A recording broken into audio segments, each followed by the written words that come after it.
2022 saw lots of extreme weather events Mhm. and notable weather events throughout the year. What do you think are the key issues for communicators looking at kind of communicating around climate change? Um, I think what everyone tries to do is to try and round it up into three boxes or three buckets. So there's inform, so there's that education piece. It's something we're trying to do in the industry with our own industry to educate it. And then there's discuss, so that when people are educated, there's an ongoing conversation. And then mobilize, so taking action, the third part of it. The most important part of it is to take action. We can talk till the cows come home, but taking action is the most important thing. And I think that educating, engaging stakeholders, whether it's communities or politicians or businesses and organisations on climate change, is different for every individual stakeholder group. It means different things to them. They've had different impacts. They've experienced different things, and so getting to really understand them and their situations and how it's relevant to them is a really important place to start. Um, I think that, particularly geographically placed, the climate change will affect different geographic locations in different ways. And one of the things that we don't really talk a lot about is climate justice. And that is the effect of climate change on countries actually who are least damaging the climate, but are actually taking the most impact. Whether in weather circumstances, it would be famine, drought, or flooding, which we've seen horrendously in most recent years, to even just looking at volcanoes and the impact that they're having as well. So climate change and the weather is a huge thing. What people at the moment will probably be talking about mostly in sort of members of the public will be how it's been a hot summer, or how it's been so nice it's been hot, or ooh, isn't this, and in Scotland, this dreich weather, it's wet all the time, it's been wet for weeks, but nobody's really putting that into context as to why, and to understand also how that might have changed over time as well. So I think there's that education piece, like we talked about, the inform, then the discussion piece, but it's then about taking action. Every single person has to play a part. It's not up to one individual or one government or one organisation. Everyone needs to play a part. And then everyone needs to be brought along in that journey as well. So from a communicator's perspective, don't leave people behind. Make sure that everyone is part of that journey. And whether you're working on something for a client, or whether you're in an organisation and there are many, many stakeholder groups, everyone has to be involved in it.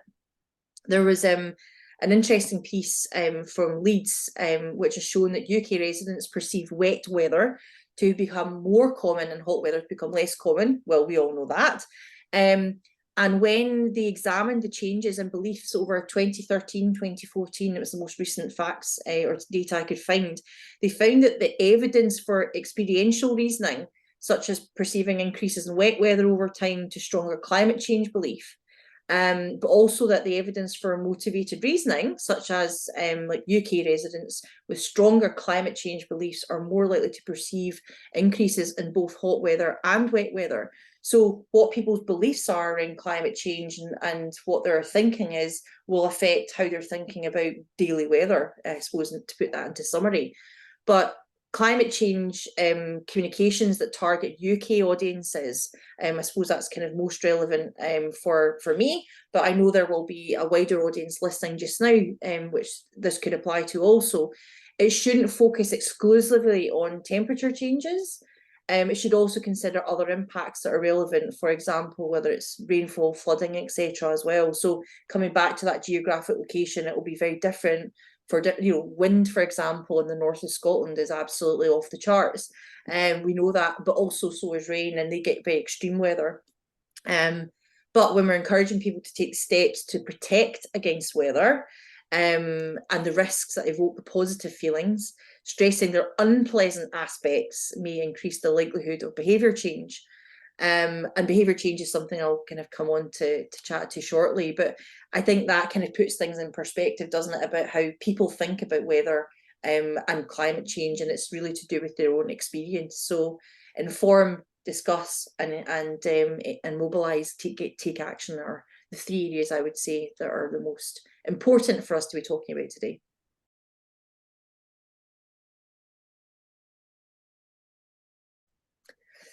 Well, again, coming back to education, so the PRCA's climate communication group, so that set up originally as the Misinformation and Climate Crisis Strategy Group. Very long title there. Misinformation is absolutely part of one of the challenges that we face in general in communication, and definitely to do with climate change. But for us to be better at talking about it, in terms of the climate crisis, we need to know about it. In order to know about it, you have to know what it means. You have to know the facts. And that is where do you get your sources? How do you know that they're reliable? How are you then going to use that to talk about it? But also as well, currently, one of the biggest things that we're trying to figure out is how the new legislation will affect what organisations are saying, what organisations are doing, how that's going to impact greenwashing, how it's going to impact reporting. And that will be, it should be in everyone's board level agendas, and it should be a priority for discussion and for also communicators to be at that top table to be advising on, because communicating is what we do.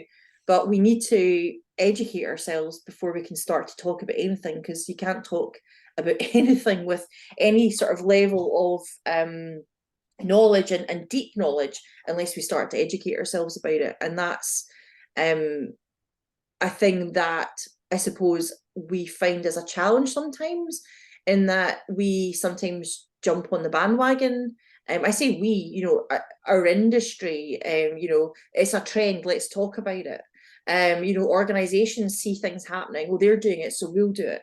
And that's not necessarily the right way to go, isn't the right way to go about it. So let's educate ourselves first and foremost and get to know for example, talking specifically about weather, the PRCA, we set up a partnership with the Royal Meteorological Society, and we developed a day's training course with the PRCA so that communicators could go on and actually learn about weather and the climate crisis, knowing about data, knowing about facts.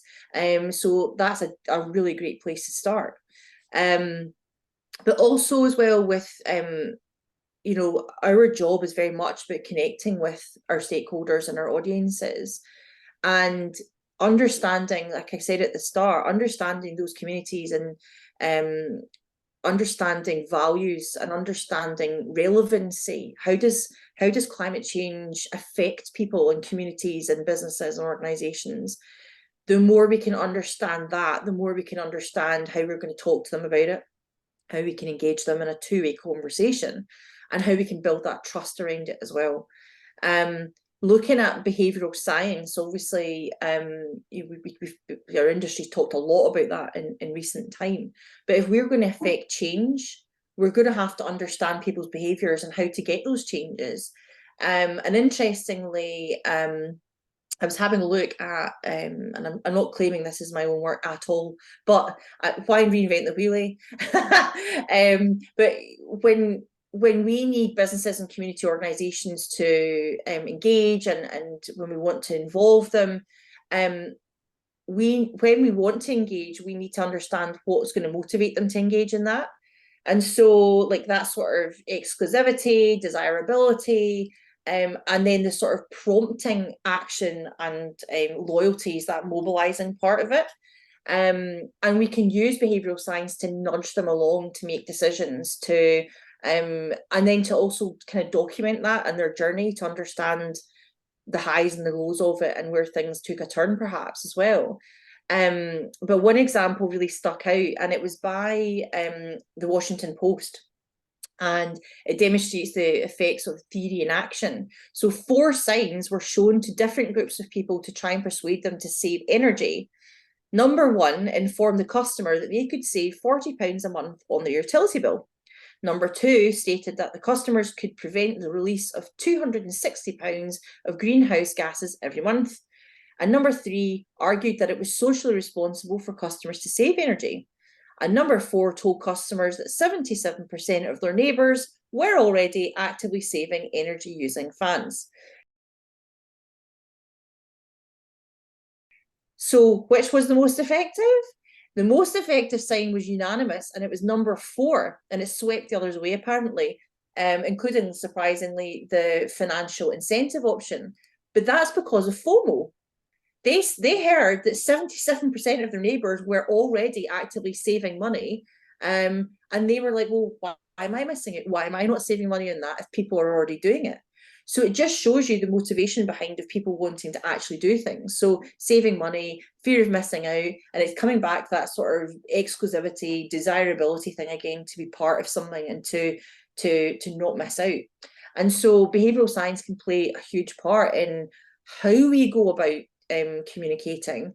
And I think that's really important for people to start to understand how we can actually do it. Stop thinking about what campaign can we do to, to sell this and to do that, and start looking at real data, start looking at real people, real values, real life situations, and actually apply that to the situation and what we're trying to achieve.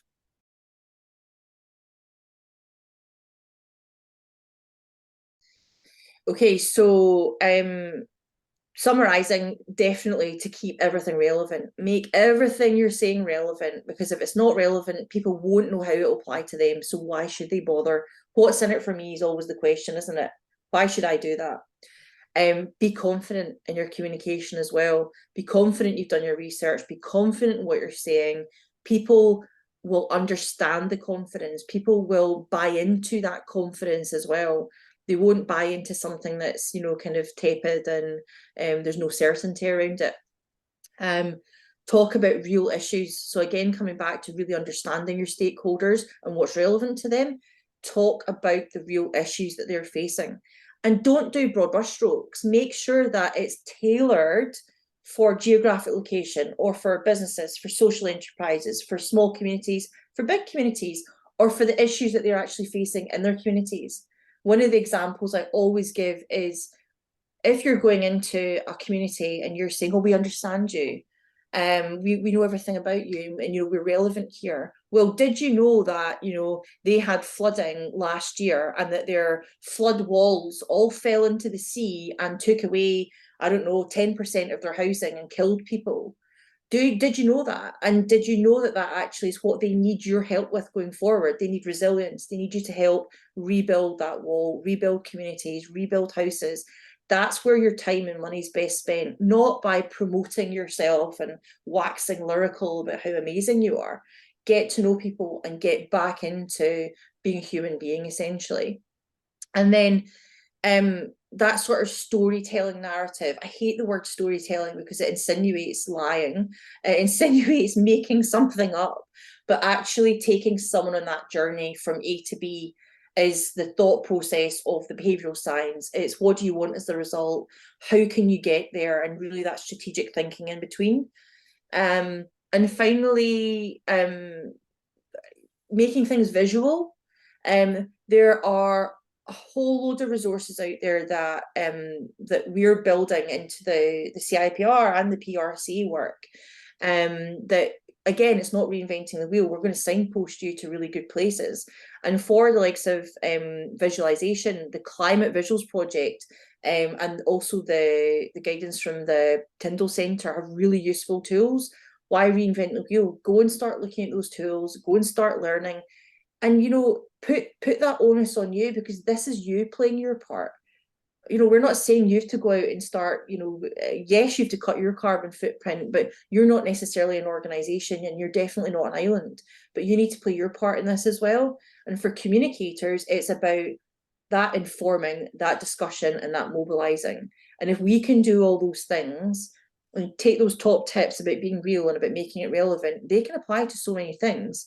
But if we apply it to the situation and make sure you've looked at all those different elements when you're talking about it, then you're going to get somewhere, and you're going to do a better job at engaging others in that conversation and mobilizing action as well.